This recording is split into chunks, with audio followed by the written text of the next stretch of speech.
So I want to welcome everyone to our second session on self and non-self. Last week, we talked about the Buddha's teachings on the self, the conventional self, and how to use that for practice, use that for the foundation of our development on the path, and also to care for ourselves, to love ourselves, that this is a very important part of the encouragement that we need and the foundation that we need for our development. And the Buddha talked about it quite a lot. But of course, now today we're going to turn to non-self, and I imagine many of you have read the study guide materials. But regardless of that, we'll put our heads together and see how we can dig deeply into this teaching of the Buddha's, and not for the idea of an intellectual inquiry. In fact, most of my teachers are pretty straightforward when someone asks a question, and when I've asked questions that are more theoretical and more about kind of picking apart the nitty gritty, and they say, so what? That doesn't matter for your awakening. That the focus needs to be on the practice and your development, our development. So we'll try to really dig into that, how to make this idea of non-self clear, and then how to use it. And it really is an essential realization for our attainments. So I want to talk a little bit about the materials, just point out what I think is really essential in them. And after I give a Dhamma reflection, then we'll have the same kind of format as last time, a few minutes for clarifying questions, and then a guided meditation, and an opportunity to meet together in small groups, and then coming back together in large groups for more questions and discussion. So I want to talk a little bit about, as I said, the key points that I think are in the suttas that show up in the study guide, and maybe some others around that the Buddha in the Anattā Sutta, the very first sutta in the readings, and the second discourse that he gave after his enlightenment, at least that's according to our records that are in the Pali Canon. And the first point that he makes is that if the body was a self, if that could be called self, then it wouldn't lead to affliction. And we would be able to say, I want that body to be like this, or I want it to not be like that. And it would happen. And I think this is a hard one to really understand. What was the Buddha meaning by this? And I think it gives us a little bit of a glimpse into what the concept of a supramundane self is. That it's something that lasts forever and ever. If it's really mine, if it's really me, then I can control it. Then it is the way I want it to be. And it's like that forever and ever. And I think that I think for many people, that is their hope, that after we die in this life, that whatever goes on, it lasts forever and ever and doesn't change. And basically, the Buddha is showing us in his many ways in teaching that that is not a discoverable, observable reality. I'm going to get to more about that in a minute. So the Buddha is talking about a self that if there were a self, that it would be based only upon itself. It would exist without any other conditions being necessary. Now, I want to be clear to say that the Buddha never said there's no self, because that would be confusing. And it would reach beyond the observable reality, even for the Buddha and his very advanced disciples, who could really penetrate what lies way beyond material existence. But instead, he talks about all of the things that couldn't possibly be a self, because he could see that directly. So it's really interesting that the Buddha himself, he never overreaches what can actually be seen through our observation, especially with deep meditation. Going beyond the intellect into what he talked about as direct experience of the Dhamma, of the truth of the way things are. And so when he talks about other things as well, like when he had, there are a number of suttas on something called "There's no discoverable beginning," and he talks about how there have been countless lifetimes that we've had in the past, and that you can't discover a beginning. He couldn't. He could look back for eons, and there's no discoverable beginning. And so he doesn't say there's no beginning, but even with his incredible abilities, the development of his mind being so vast, it can't be discovered. So our task today isn't nearly that hard, although I will continue to encourage all of us to deepen our meditation practice to the degree that we are able to have direct experience of these truths. And it comes naturally. It arises out of the stillness of the mind.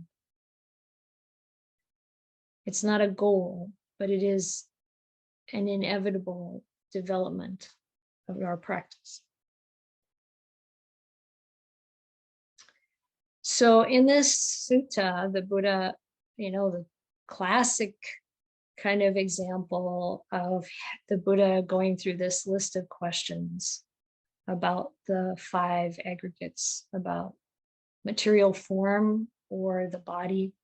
I mean, I don't mean to equate all material form with the body, but the body's our most immediate example of material form. And often the Buddha talks about the body as that first aggregate, but it includes everything else, material form. And then, of course, our feelings, perception, mental or thought formations, and consciousness. And usually what's referred to here is sense consciousness. And he talks about the impermanence, that anything that's impermanent is subject to change, is going to cause suffering if we cling to it, and that can't possibly be self. And of course, he's pointing out that so much of our suffering comes from taking something as self when actually it's not self, and it changes and we don't want it to change, or it stays the same and we don't want it to stay the same.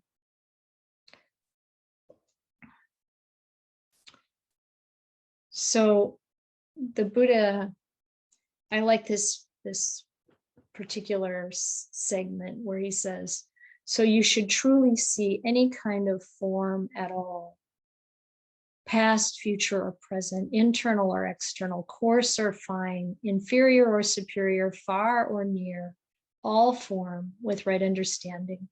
This is not mine. I am not this. This is not myself.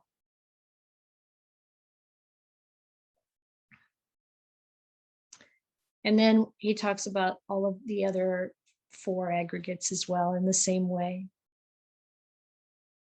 covering kind of all the ground there. And then he says, seeing this, a learned noble disciple grows disillusioned with form, feeling, perception, mental formations, and consciousness. And being disillusioned, desire fades away. And when desire fades away, they're freed.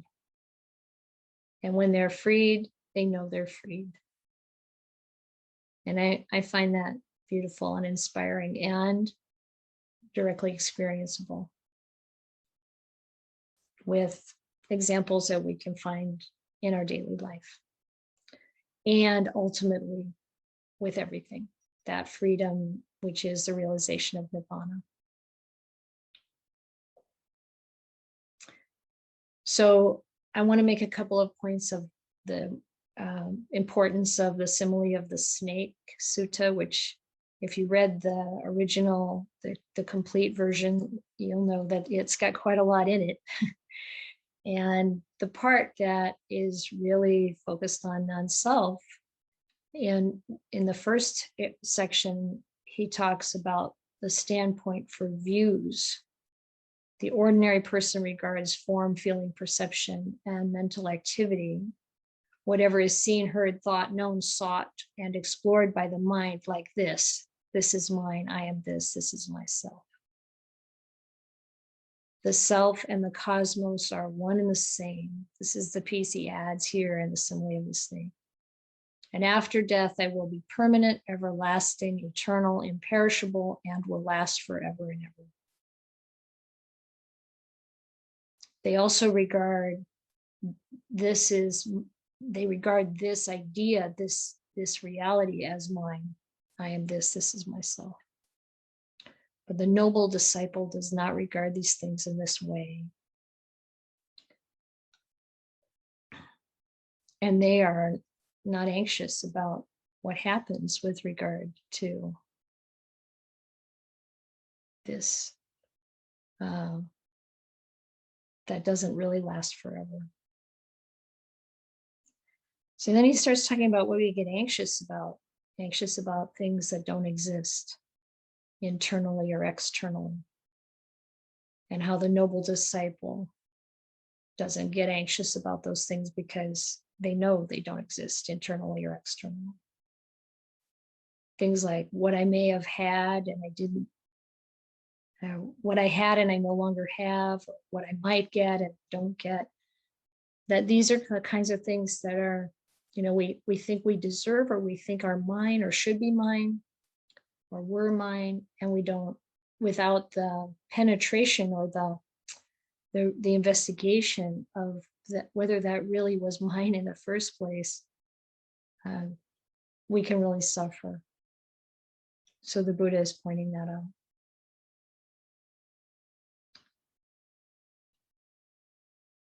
Now I want to say that when he talks about an untaught ordinary person or a noble disciple, that he uses that comparison a lot in the suttas.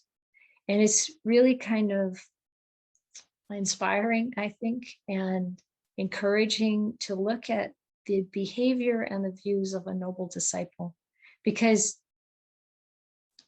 we all are that. And the more we pick up those behaviors and views, the more we become that. That's available to all of us. Being untaught and ordinary just means we haven't looked at these things in this way. And of course, the Buddha's not saying just pick this up because I say this is what a noble disciple does. It's about our investigation of these ideas and these realities. And then through our own direct experience of the truth of it, the ennobling happens. And the descriptions of the way a noble disciple responds to things are really quite inspiring. And then as we see that develop in ourselves and in one another, it's really inspiring.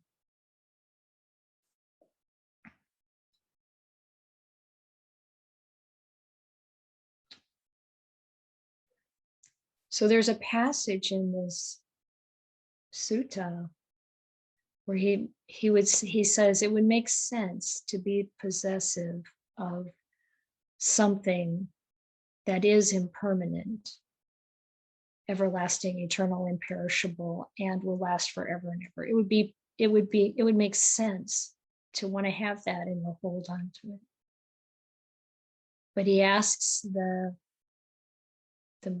people there, the practitioners, do you see any such thing?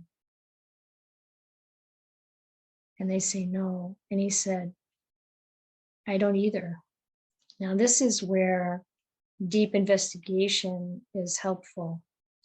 And this can come, first of all, we look at what we can see when we're not meditating about the body and our feelings and so on. And we notice that it changes all the time and it's really processes.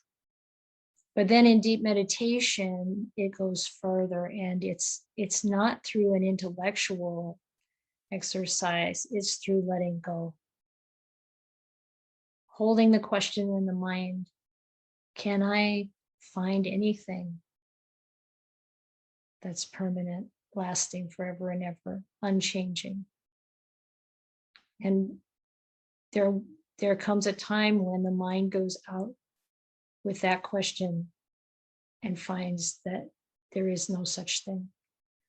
So this is something that's observed directly through experience.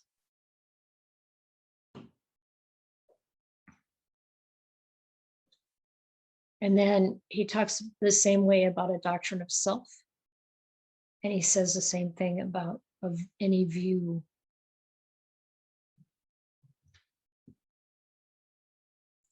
And then he talks about what is self and what belongs to self. And he says, but self and what belongs to self are not acknowledged as a genuine fact. So that's through, we can't find it. We can't find something that we could say is self or belongs to self. That being so, isn't it completely foolish to have such a view as the self and the cosmos are one and the same, and after death they will be permanent, everlasting, eternal, imperishable, and will last forever and ever. So this is something worth contemplating and seeing if that settles into the mind in a way that we can understand it.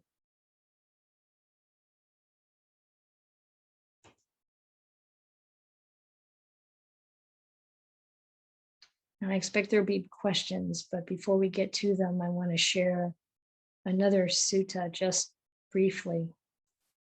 There was a time when Venerable Sariputta, who is, you may know, is one of the Buddha's chief disciples, and Venerable Mahakotita, who was another Arahant disciple of the Buddha, were together talking, and Mahakotita asks Venerable Sariputta, so, see, how does he put it? What should a virtuous person properly attend to? So he bases this all, first of all, on virtue, which brings us back to what we talked about last week, the requirement that we use our conventional self to establish virtue and use our strength and take care of ourselves. And then he says, so with that ethics, with the virtue established, what should you pay attention to? And Venerable Sariputta says an ethical person should properly attend to the 5 aggregates subject to clinging as impermanent, unsatisfactory, disease, cancer, stabbing, misfortune, affliction, alien, disintegrating, empty, and as not self. So that can seem a little harsh. And it's good to really have this idea of loving and taking care of one's body and mind in place. as the container for that kind of inquiry. And that what does it mean there that we recognize what the body really is, and what feelings and perceptions and so on, what that really is, so that we're not identifying with it, clinging to it in vain. Only leads to more suffering. And so he says that if an ethical practitioner does reflect in this way, it's quite possible that they'll realize stream entry. And then Venerable Mahakotita asks, so what should a stream enterer pay attention to? And Venerable Sariputta goes through the exact same thing. They should also pay attention to the 5 aggregates of clinging in this way. And then when they do, it's possible that they become a once returner. And then they go through the same process about a once returner, and it's possible to become a non-returner. And then he says, well, what should a non-returner pay attention to? Oh, the 5 aggregates in the same way. And then it's possible they become an arahant. Well, what should an arahant pay attention to? This is the part I really think is fun. Now, you may not have fun in the same way as I do with this, but I hope you will. That an arahant should also pay wise attention to the aggregates of attachment or clinging as impermanent, unsatisfactory, disease, cancer, stabbing, misfortune, affliction, alien, disintegrating, empty, and not so. And it's not that they have anything more to discover or develop, but when they do, then they cultivate, and they have a pleasant life here and now, and mindfulness and clear awareness are present.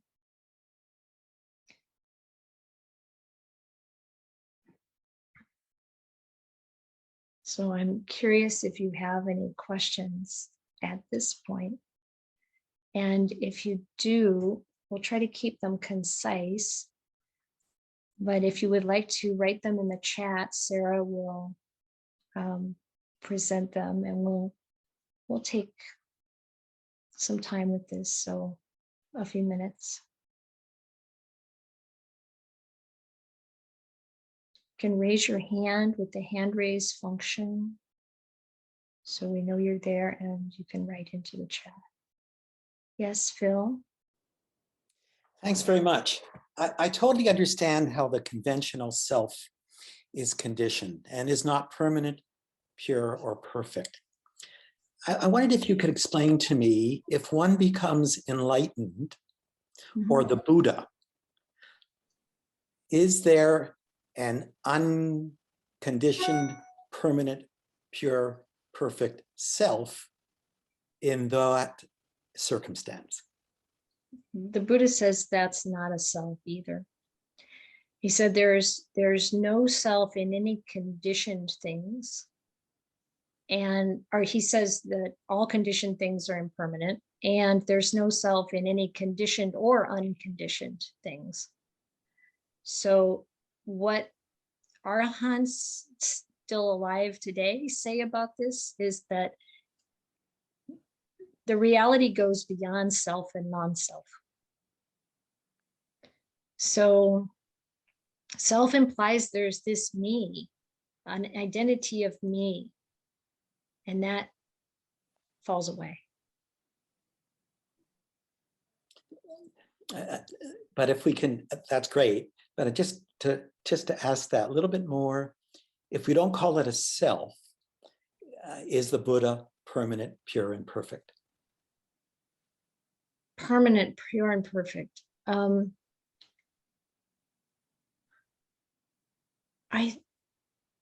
The realization of Nibbana brings all of what would be called, even the Buddha, to coolness. It just goes still. We have to think of all these things as processes, and there's no peace as long as those processes are still running. So we don't think of the Buddha as in Nibbana. It's gone to stillness. An arahant has no more clinging, no more drive, no more craving. It just comes to a close. The Buddha talked about the flame going out, as you probably know, and there's no direction that it goes. So it completely transcends this idea of some being permanent. Thank you. I appreciate You're that. welcome. Okay, I'm going to take a question from Sarah, and then we'll come back to the hands raised. This is a quick question from someone in the chat. What was the sutta you just quoted from Sariputta? Oh, yes.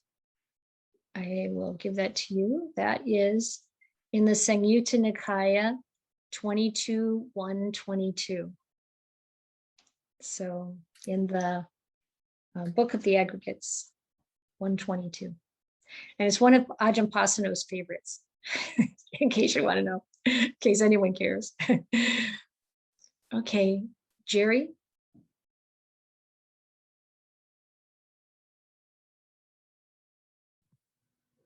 Thank you. And I promise I won't say the same thing every week, but I am going to repeat myself because I find some of this reading makes the situation worse for me. It doesn't move me forward on the path. It just gets me frustrated.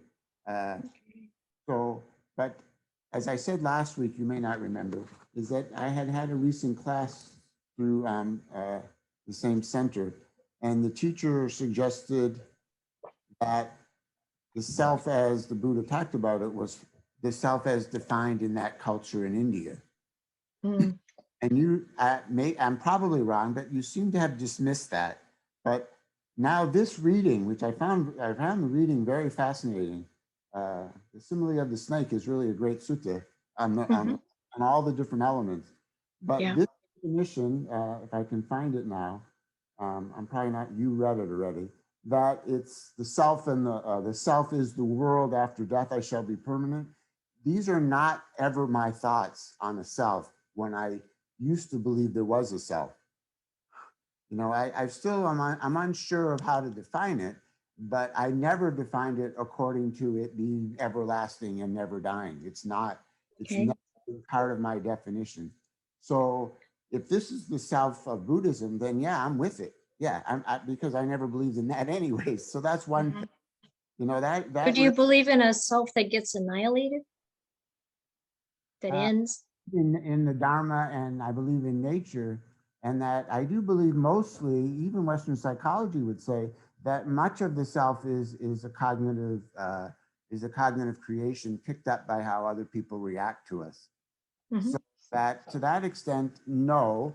And through my practice, I believe now that the self is a process. I believe that anyways. The other thing that bothers me is if we've evolved over hundreds of thousands of years, I'm a clinger, I admit it, and I'm working on it. However, the impermanence is not inherently suffering, I don't think. So have you ever gone on a vacation to an island and everybody usually having a drink and everyone goes to watch the sunset? So, well, we all know the sunset is a process. And I don't, you know, in other words, processes of impermanence is beautiful. But it's all about the clinging. If we, you know, look at the sunset and it's beautiful and there's absolutely no clinging, no identification, it's no problem. That's why it's the way we look at things and the way we, you know, the way we miss some of the truth of reality that causes the problem. And I want to just say, in your reading, when you read the suttas, don't take any piece as the whole definition. You have to look at many different things that the Buddha says. And so he's talking there to the people who do think this. And there's a lot of that now that's in the major religions all over the place. So it's not just about the time of the Buddha and what people thought. So just see what fits your situation and what you know so far. And what is still mysterious or still is not understood, like if we're still clinging, if we're still suffering, we still have work to do. So focus on that and don't worry too much about whether, the Buddha talks about something that doesn't fit your situation. He talked about things, the Dhamma was always the same, but he talked about them in different ways for the many different people who showed up in front of him. Right, I hear you. Yeah. I find, and you would know this better than me, but how many of our contemporaries in the Sangha, including me to a certain extent, more so a couple, maybe 5 years ago, suffer over this issue, and they get over this issue. And I wish there was a way to teach it to free them so that they can move and start and Yeah. as They have to stop becoming, relating to their views. It's like we hold on to the views and we become and we suffer. And that's exactly what happens. I have to move on. Thank you, Jerry. Thank you. Sarah? Yeah, so another question from the chat. At the end of the simile of the snake, they refer to this term free of patchwork. Can you say more about what this refers to? Yeah, this is a description of someone who's heard the Buddhist teachings and sees that they're consistent. It's not like ideas cobbled together intellectually.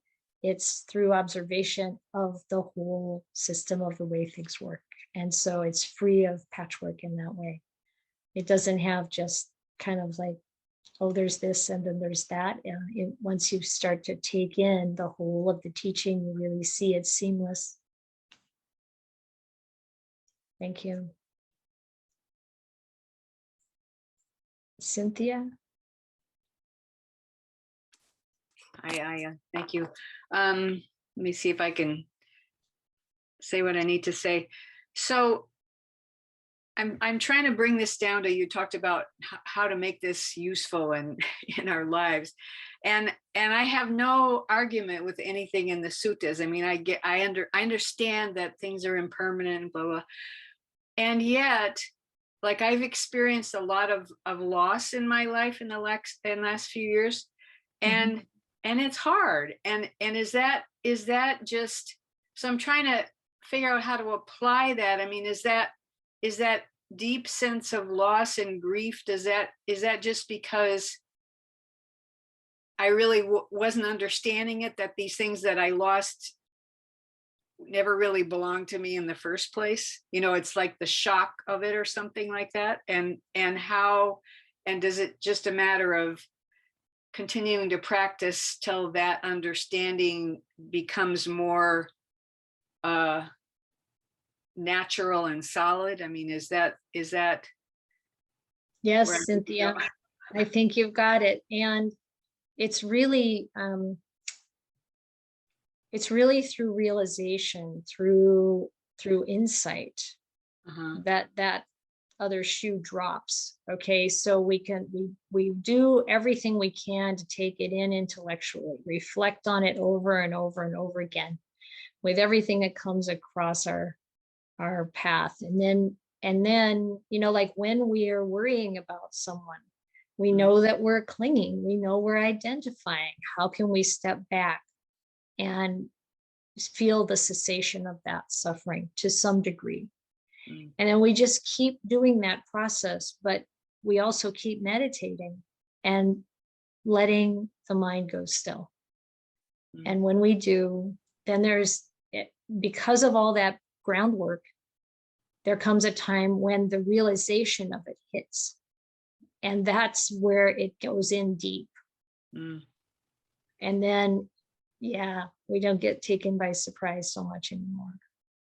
And there are levels to it, but that's how it works. Some amount of insight and realization will solidify it. Actually, it'll transform the way we see things. Thank you. Yeah. Sarah? So one person is asking about the role of disgust.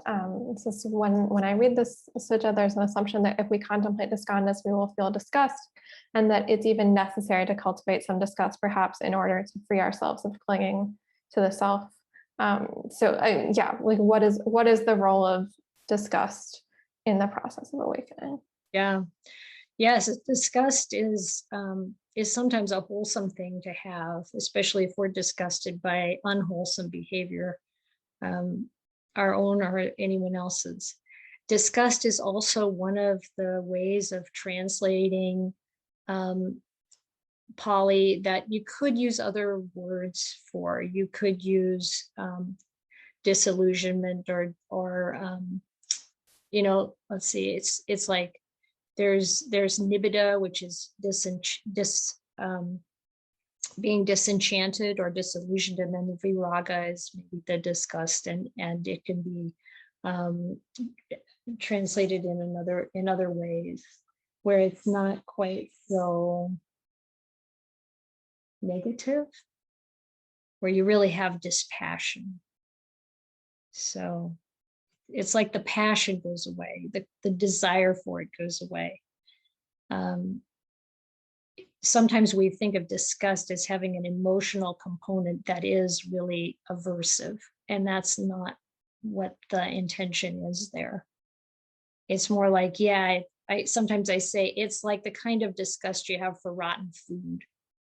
You know, you open the lid on something, it's all moldy, and there's a disgust. But it's not like you're clinging to it. There's no attachment. It's just passes. You just see that it's unwholesome. And so it's that kind of feeling. Okay, I think, how many more questions do you have there, Sarah? Let me see. There are 2 more in the chat. Okay, let's see if we can take these 4 questions really quickly, and then, so June, go ahead.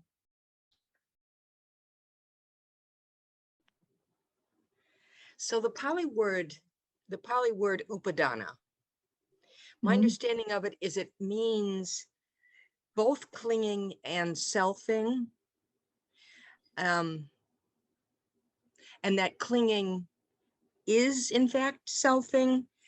And do I have that understanding correct? And could you just talk a little bit about clinging, selfing, becoming? Yeah, Are they all? they're so closely related. I'd have to go look up upadana to see if there's a sub-meaning around selfing, because I usually think of it as clinging. And yes, clinging is so close to, what are we clinging to? Something that we think is me or mine. I mean, it's just so obvious. And then the becoming is what's happening at the time. It seems to me like these are just kind of different facets of the same process. And that what we really want to get to is like, how do I feel this? How does it show up in my experience? And how do I let it go? Mm. I have seen it of late, little glimpses of it in formal meditation.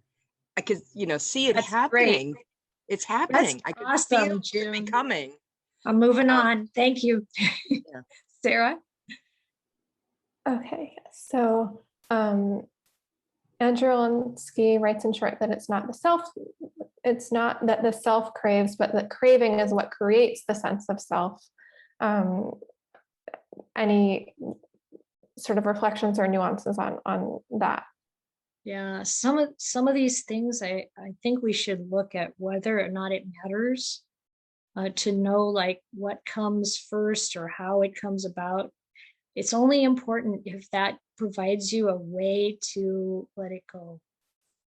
And maybe we just let go of the whole thing. Amanda?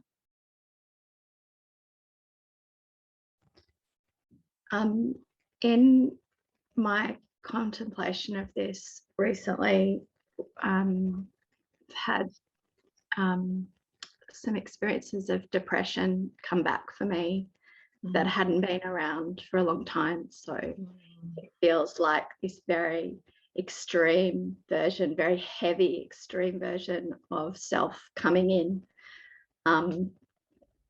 wanting to squash down.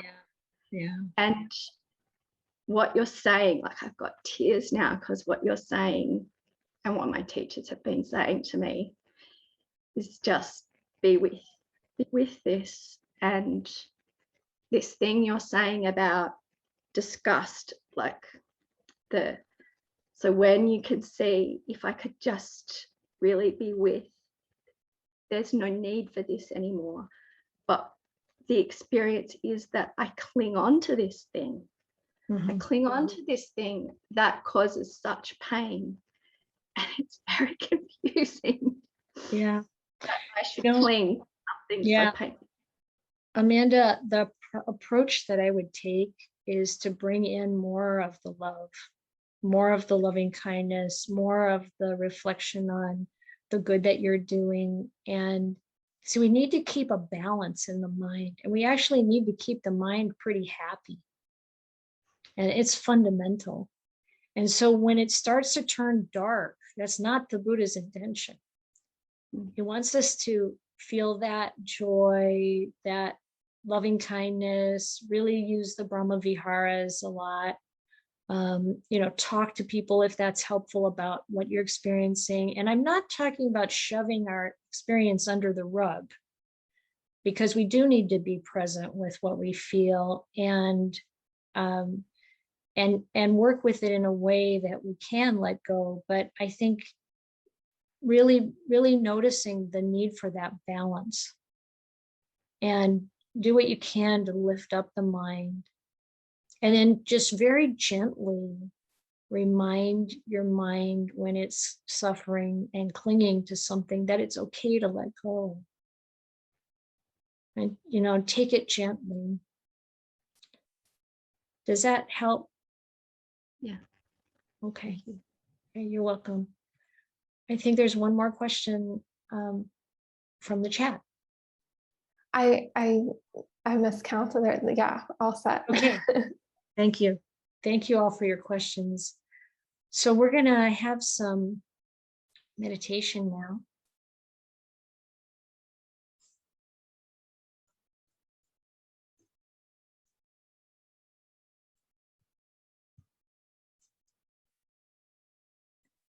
So find a comfortable position.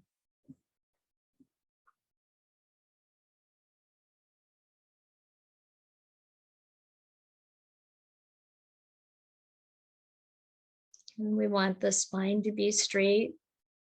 And traditionally, we would be sitting in a chair or on the floor, but it's also okay if that's not comfortable to lie down or to stand.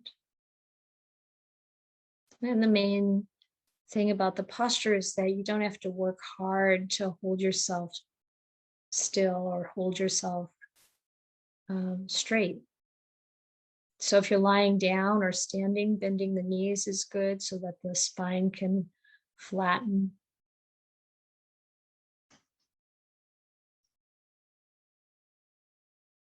And put your attention on your breathing, if that's a comfortable object for you. If not, use what really helps you to relax and be comfortable. Breathing in, aware that you are breathing in, and breathing out, aware that you're breathing out.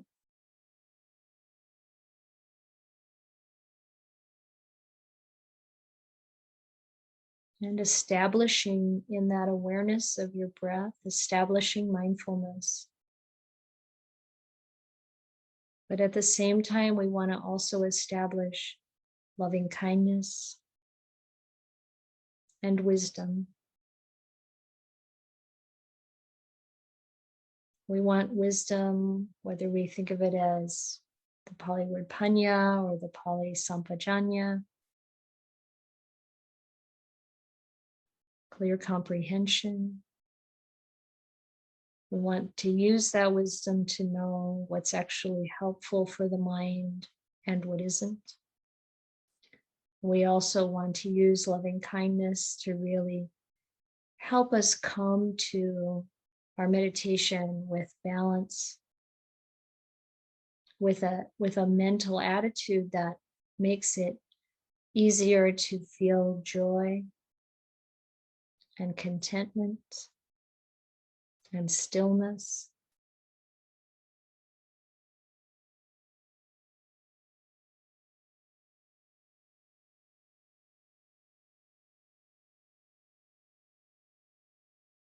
So we pay attention to our in-breath and our out-breath. And we can also expand our view to the whole body.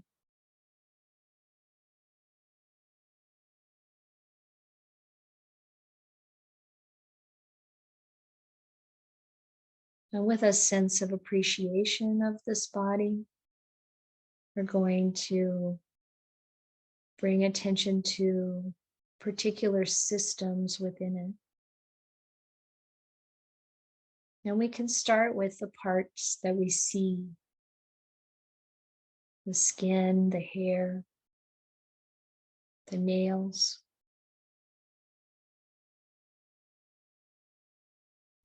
And this is a system of protection, of cleansing.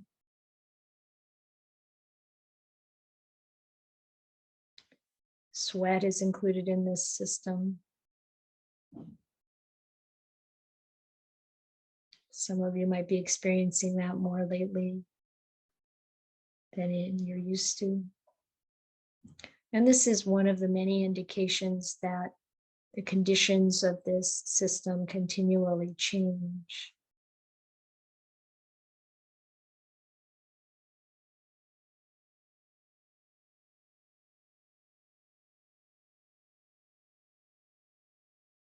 And we can just appreciate and observe that this system of this outer layer continually changes. And even though we identify with the way it looks quite strongly, we can know that it's suffering to want it to stay the same or to want it to be different than it is.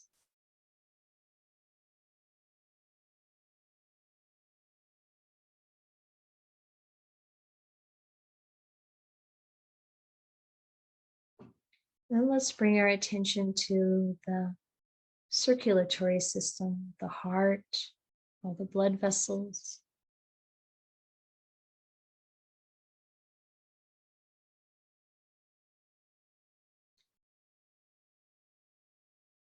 This system, like all others, has gone through tremendous change in the last 10 years, 20 years, 30 years.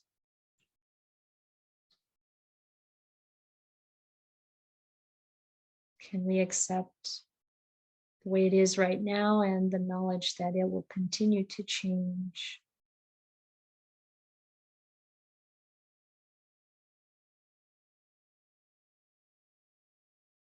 And there will come a time when it will stop. This heart will stop beating, the blood will stop circulating.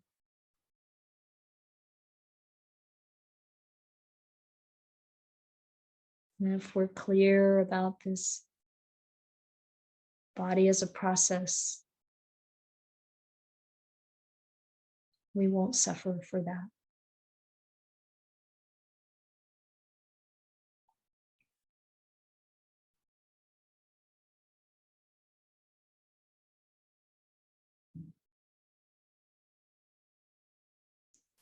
We can turn our attention to our nervous system and all the good that it does for us, and explore its impermanence.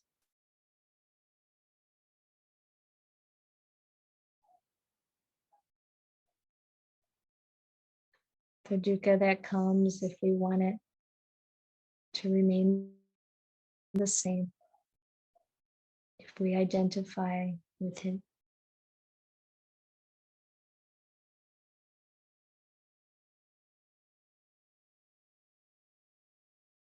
And we can notice the digestive system, starting at the mouth, going down, throat, stomach, intestines. Elimination of waste. It has its good days, it has its bad days. It has its good decades and its bad decades.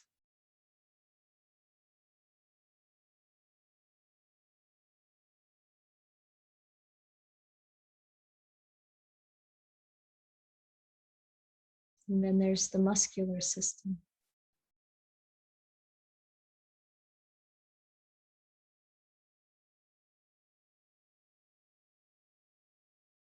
Where we can notice aches and pains, moving, changing.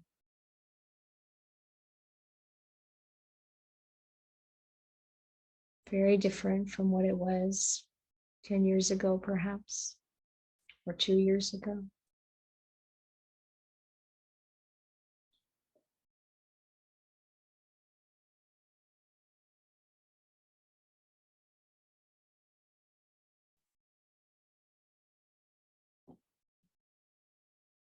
The skeletal system,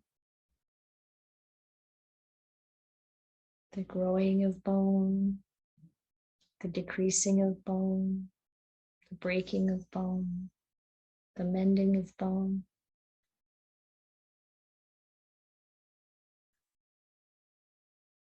Natural processes dependent on many other factors to keep going.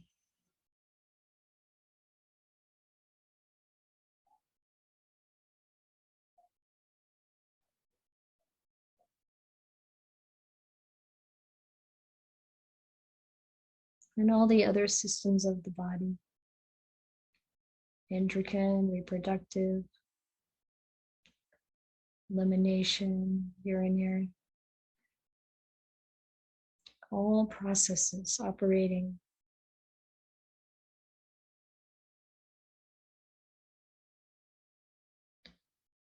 Where in any of it could we find a self? Something that can exist from its own side.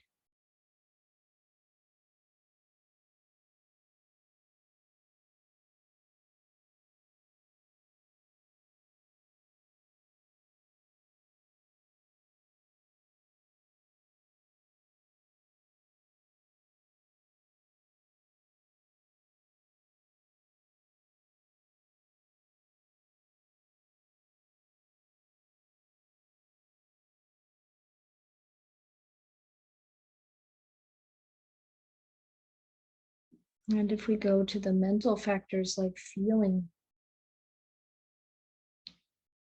with its constant changing, isn't that also a process dependent upon many other conditions?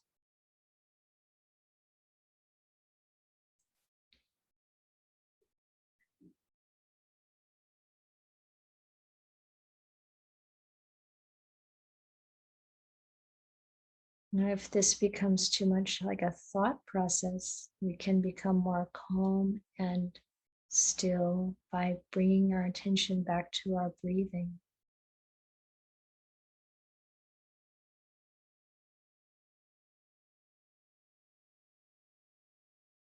So that this too is an activity of calling forth insight, creating the causes and the conditions for our deepening understanding of the way things actually are.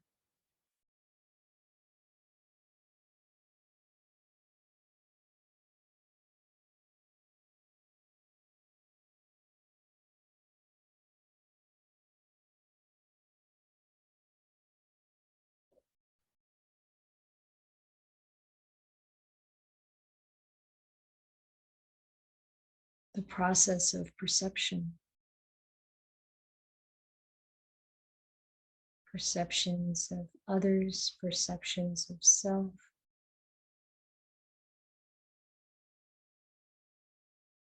Perceptions of the physical world.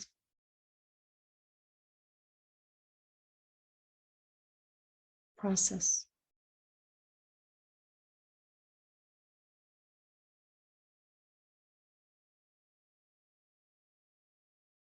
When we want to cling to a view, to an idea,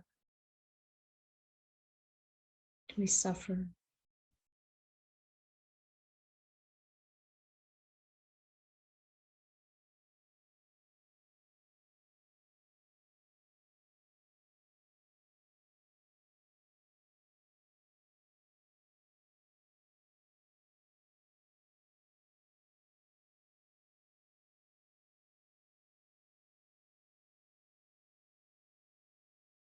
Mental constructs, formations, thoughts,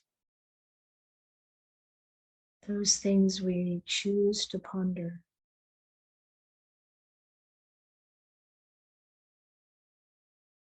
Changing processes, certainly.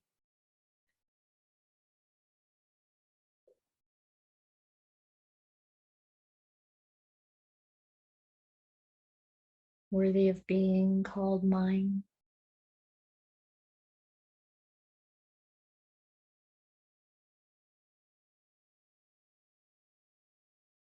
Somehow constituting a self or part of self.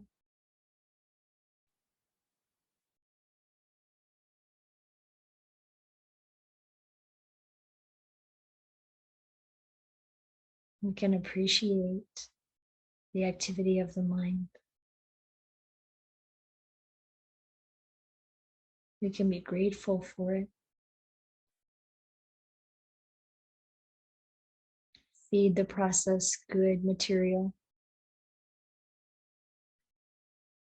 and see good material come forward.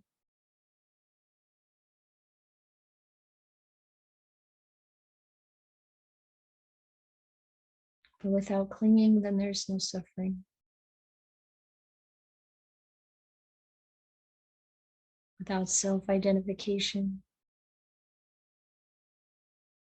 no dukkha.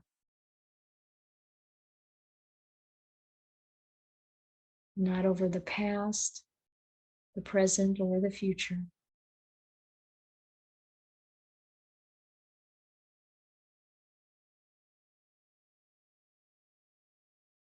So a gentle reminder, this is not me. I'm not this. This is not myself.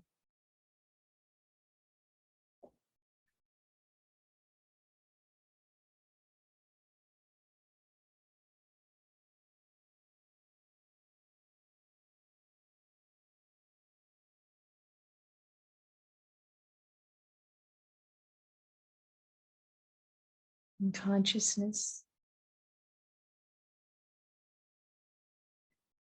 sense consciousness arising and ceasing, or consciousness that moves from life to life, still goes quiet with full understanding. It's a process.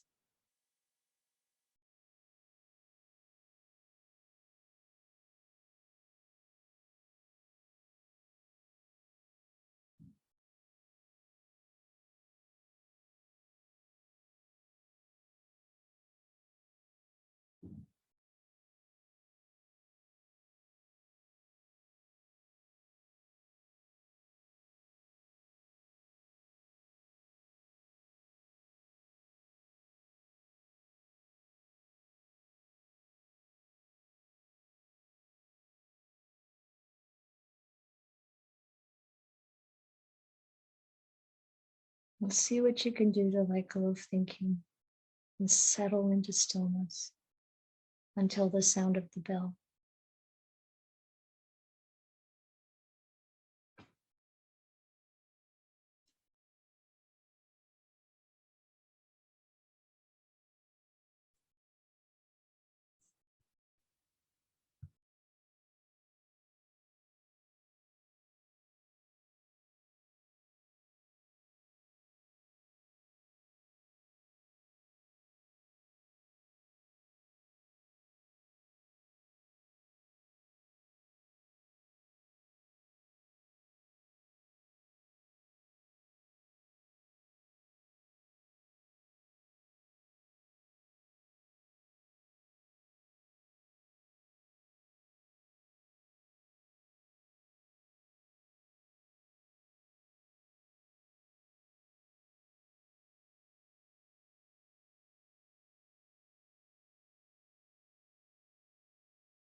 See what you can do to bring more happiness into your meditation.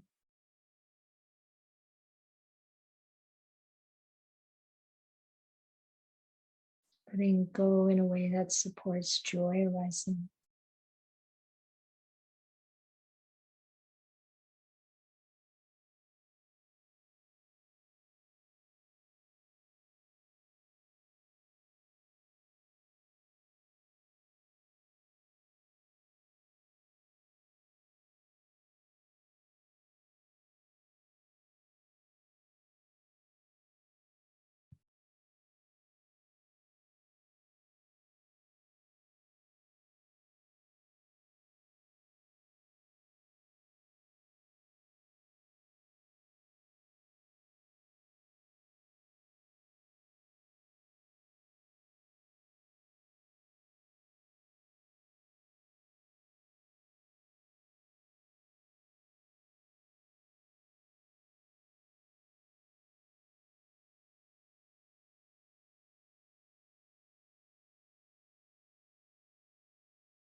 Okay, so we're gonna break into small groups and take a tiny bio break in the transition, if you like. the question that we're going to reflect on, it will be in the chat. And it's basically, what is your experience so far of suffering arising when we take something as me or mine? Especially something that's subject to change, which is basically everything except nibbana. So that would do it. And then what is your experience when you let go of that perception of me or mine? What does that feel like? So the question is there, a little bit more concise than what I just gave. So you're going to be in a group of 4. We'll split into groups of 4 or maybe 5, I guess, if the numbers don't work out quite evenly for 4. And I encourage you to participate. If you really would rather not, you can come back to the main room and meditate. We'll be taking 20 minutes. Please keep confidentiality of whatever is said in your group, and try not to give each other advice or crosstalk, and be aware of the time so everybody gets a chance to share. You know the shtick. Being kind and considerate of each other. Okay, I'll see you all back here in about 20 minutes or so.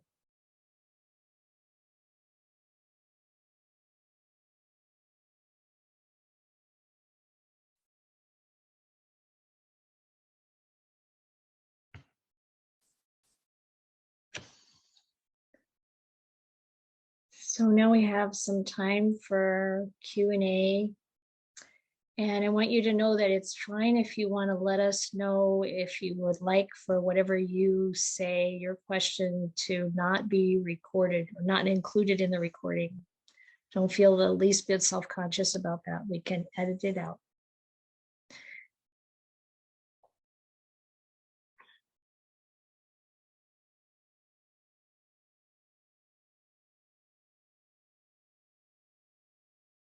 Yes, Emily? Thank you, Ayya. I'll put Hi. it succinctly.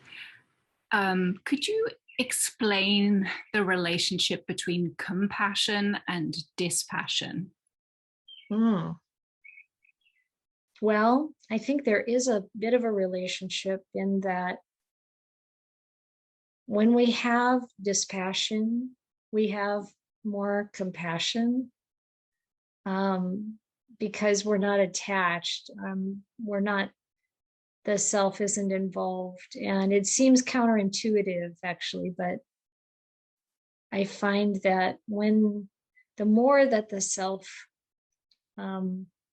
dissolves, or the more that our clinging and passion dissolve, and we have dispassion for those things which will fall apart, the more what's left is love. And compassion is a very natural outgrowth of love. That the love is much more, well, it's unconditional. So it increases. Compassion increases.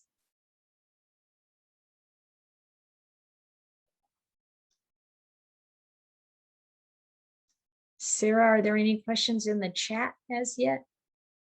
Not yet, no. Okay, feel free to put them in the chat if you like. Holly? It came up in the small group, an analogy for me that it feels like as my aspects of selfing dissipate, I feel kind of like a boat whose moorings have been cut off. And it's kind of nice. But I wonder if you could speak to that phase or that time. It feels like I'm just sort of like letting myself just kind of float on the sea of experience without having a direction. It leaves me free for the Brahma Viharas, for example.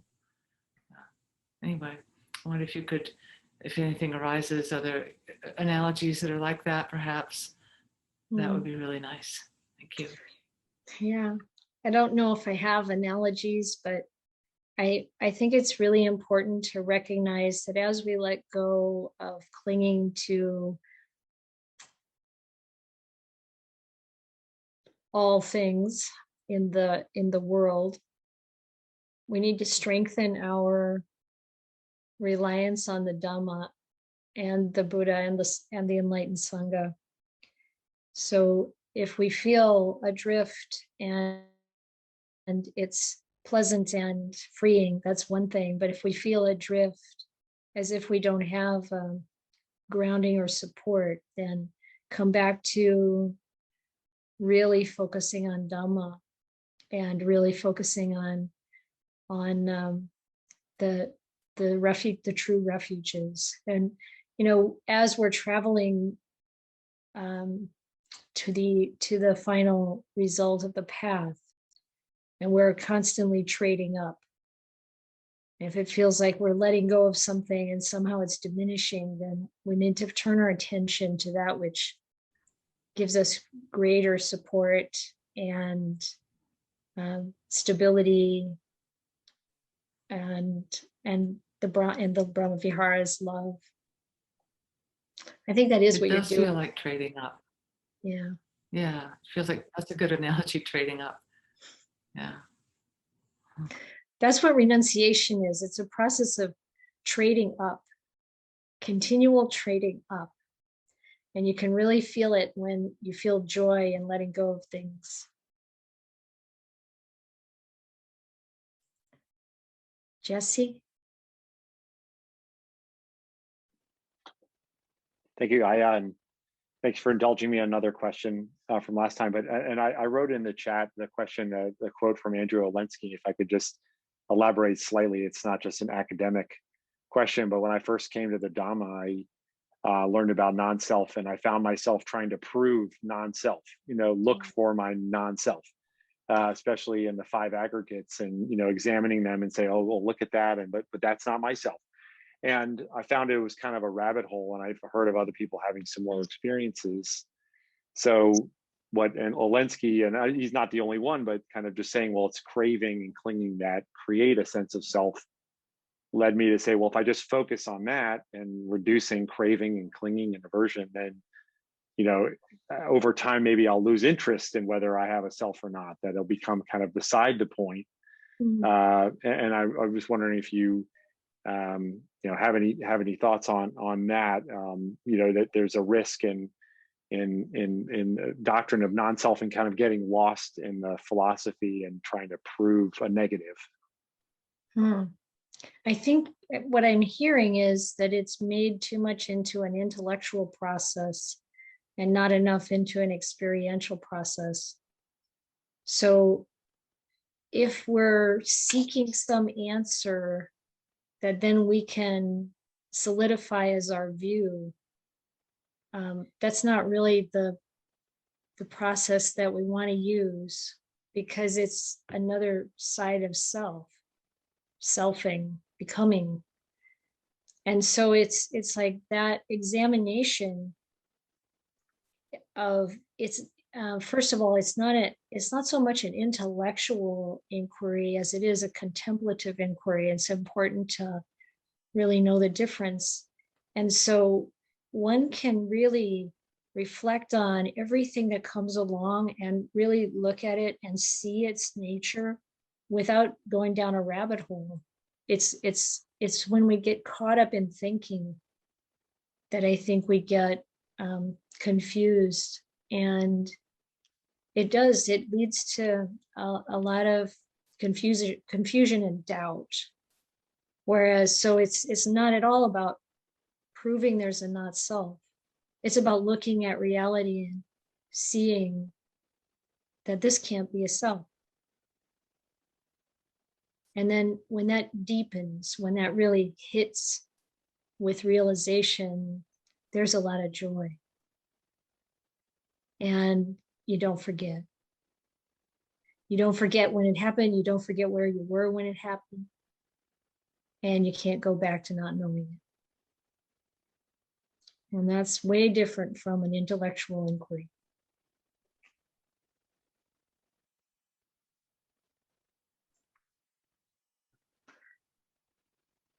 Sarah.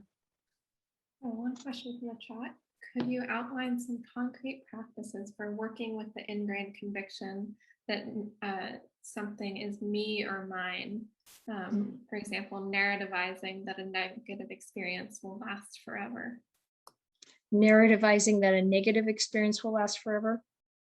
Exactly. Yeah.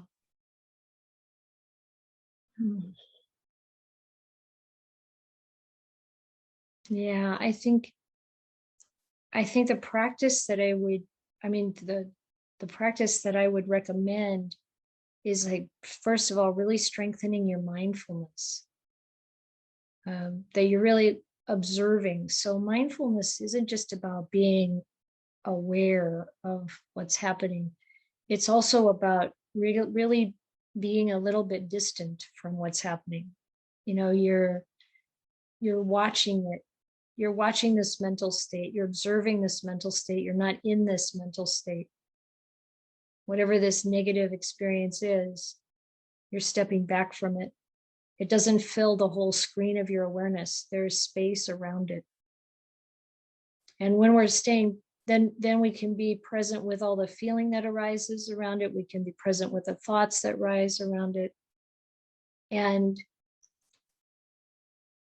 there needs to be different kind of tools employed. Like, if we're feeling strong feelings, then it's good to be present with those feelings as they present in the body and observe them as they become less. Those thought patterns in the mind, really challenging those. You know, even if it's like, okay, I can't feel that this isn't going to end, but I can know it, that it's going to end. I can't feel that this is going to end, but I can know that it's going to end. Because no mental state lasts. No positive or negative experience lasts. So you can just, like, okay, stop the thoughts. And you have to look under the thoughts too to see what's there sometimes. But if we start noticing the relationship between our thoughts and feelings, we have a better chance of putting the thoughts down and not continually throwing the twigs and dry grass on that fire. So those narratives need to be challenged and recognized for what they are. And there's a reason for them, and we have to look for that reason and understand it. And looking at what is not self may or may not be helpful. The Buddha gave lots of practices. We need to come to a full understanding of the nature of reality. But what's the right way to look at reality at this moment that's going to help you do that? So it's good to get a sense of the different practices and the different doctrine or observations, really, that the Buddha had, because it gives us different ways of coming in. And, you know, non-self is just one. Even people, it's commonly kind of known that we have different propensities or different things arise in our life. Sometimes we have to look at things more from the perspective of impermanence, sometimes more from the perspective of dukkha, unsatisfactoriness, and people have a propensity. For me, impermanence is the one that kept coming up. For my bhikkhuni sister, it was non-self. So we're talking about a teaching of the Buddha that is a way in to seeing reality, but it's not the only way in. So work with it and see what you can do with it. And then use the other tools too. Like I said earlier, sometimes we have to turn up the happiness and the joy and the appreciation for ourselves. If mental states are getting worse, change what you're doing. If they're getting better, keep going. And what is better and what is worse? Better is more peace and worse is more suffering. Yes, Sarah? Yeah, so one question from the chat. How can you tell the difference between equanimity and being emotionally shut down? Yeah, equanimity is certainly not being emotionally shut down. When we're emotionally shut down, we're not happy. Equanimity has a real happiness in it. You have access to all the other Brahma Viharas, loving kindness, compassion, joy. Equanimity is there to be the ground and the wisdom factor of the Brahma Viharas. That's way different than being shut down. So there's an aliveness in equanimity, and it's positive and beautiful and free. So there's a lot of suffering in being shut down. A lot of, kind of, it's funny. It's a denial of self that is going the wrong way. We need to acknowledge this conventional self and the experiences we're going through and see that the supramundane self is really around clinging and becoming, attaching to things that have no lasting value.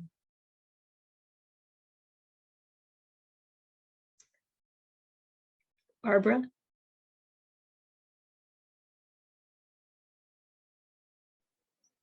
Thank you.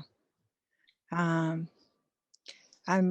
been part of today, I've been caught up in, I don't know how much detail to say, but just I've been caught up in actually trying to help a friend apply for Medicaid. And that system is very complicated. And I've been kind of frustrated today, very frustrated actually by that system. And really, I'm getting a lot from today because it's just you talking earlier kind of calmed me down and gave me a little distance from the whole situation. And this too shall pass, and also the thinking what I'm getting right now is like, I'm right and they're wrong, or they're wrong and I'm right. There's very dualistic. And again, it's complicated and it's very, it's a bit harsh. It feels like the system is harsh. And so, and the person I'm working with feels a bit harsh. And so it's hard. It's hard to bring that compassion to the situation and just, yeah. Anyway, so I think this is helping me to do that this afternoon. So I don't know what my question is, or just sharing, or if you have any thoughts just on what I'm sharing. Have a thought. Yeah. Please. My thought is step back and reorient yourself to be clear that everything you're doing is a gift. That you're interacting with the system as a gift. You're interacting with this person as a gift. It has nothing to say about you. It's really just giving of yourself to try to help. And whatever obstacles come, if you're coming from that place and not even in subtle ways wanting to gain anything for yourself. And just when it feels sticky, then there's some kind of selfing in there. And then as soon as that happens, just look at that and then just, go back to like, this is just an offering. Okay. It's bringing tears to my eyes. Yeah. It's an offering. Yeah. Okay.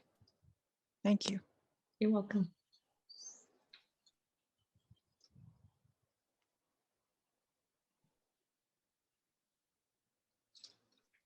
You have 6 minutes of opportunity. What you gonna do with it?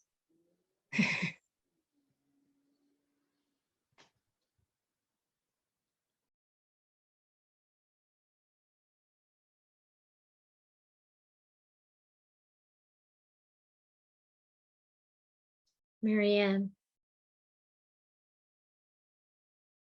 I'm muted. I'm muted. I was saying I found my courage to speak. because what you just offered to Barbara is something that has been coming up for me a little bit today, is thinking about how the practice of dana, generosity, might support this work, because I know for me, the more I've made that central to my practice, the more I feel our interdependence, and I can get out of the way a little bit more when it's not about me. Yeah. Yeah, it's a lovely example of how this works, you know, and the freedom that you feel, really take that in. And, you know, when, as soon as we like pry our fingers off of something, we feel better. and using it as, you know, dana is wonderful. I mean, the Buddha put that at the foundational level of the practice, and we tend to get caught up in wanting to just jump to the high stuff, the end, like it's somehow better. And it's not. Dana and sila and, you know, kindness and compassion, they all go all the way to the end of the path. And what you're giving might change, but the fact that you're just giving goes all the way to the end of the path. And it enriches the experience all the way along. So yes, it's a wonderful way to see. It's a wonderful example within which to see that shift from it being about me to it being about caring and selflessness and seeing reality as it is. We're never going to regret the dana. So true. Thank you, Ayya. Yeah, you're welcome. Thanks for bringing that up. Excuse me. And do it. Okay, now it's time to go. I'm going to be posting the study guide for next time, and we'll put the recording of this up as soon as we get it edited. Please write right away if you want your question to be excluded. And I really hope you have a wonderful week. And don't beat yourself up, okay? Self or no self. Don't beat it up. All right, take care, everyone.